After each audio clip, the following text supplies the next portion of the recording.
Can a friendship last with people of differing levels of Torah observance? I'll share with you a story. It's a sensitive topic. It's unfortunate, but it's a real story. There was someone in the community that came over to me, and he tells me that his daughter used to be friends with another girl. And once his daughter became not so frum, this girl dropped her. Consciously dropped her and says, we can't keep this friendship anymore. Years went on, and this girl, who's still Mekayim Teda mitzvahs, became a kala, and the wedding came. And so this individual shares with me his daughter, although she's not currently in the friendship, she felt like she wants to go to the chasana. This is her friend. So she shows up to the chasana. And she goes up to the kala, and the kala is sitting on the kisei hakavod. And the kala turns around and the kala says, we're not friends anymore. Why did you come?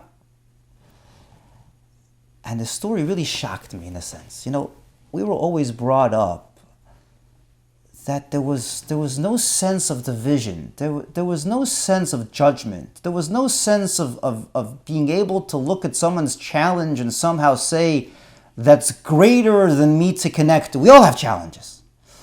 So, and the story brings out the necessity to change that attitude. And I'll share with you another story.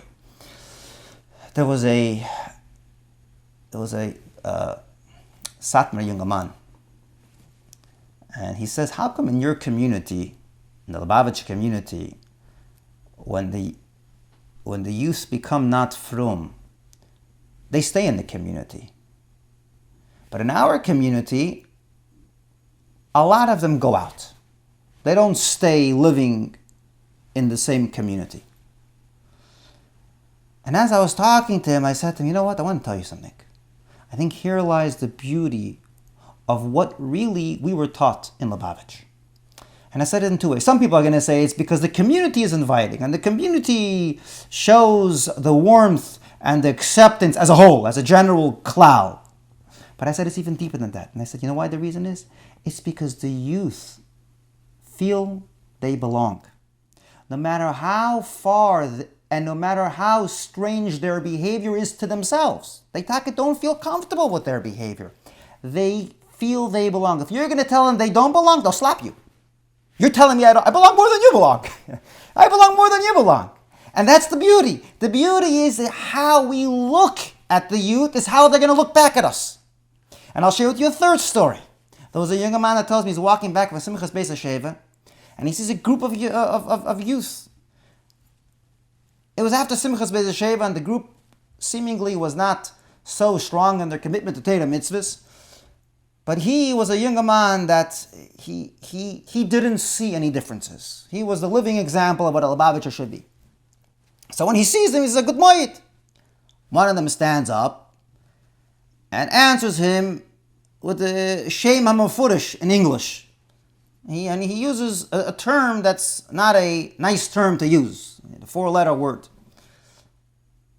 And he expects to see the younger man answer him back and get all upset. But the younger man, like a good chassid, turns around and says, he stops, and there was a whole group of boys and girls there. He said, I want to tell you guys something.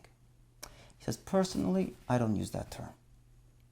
But I want to tell you, when I walk by here and I see you, I just want to tell you one thing. I truly believe in each and every one of you, and I actually love in each and every one of you. And then he walks. Before he walks, one of the girls say, Rabbi, stop. We want to apologize for what the boy just told you. He totally didn't mean it. We totally didn't mean it. Have a good Yom Tov. And the whole atmosphere changed. And what this shows is kamayim haponim elaponim.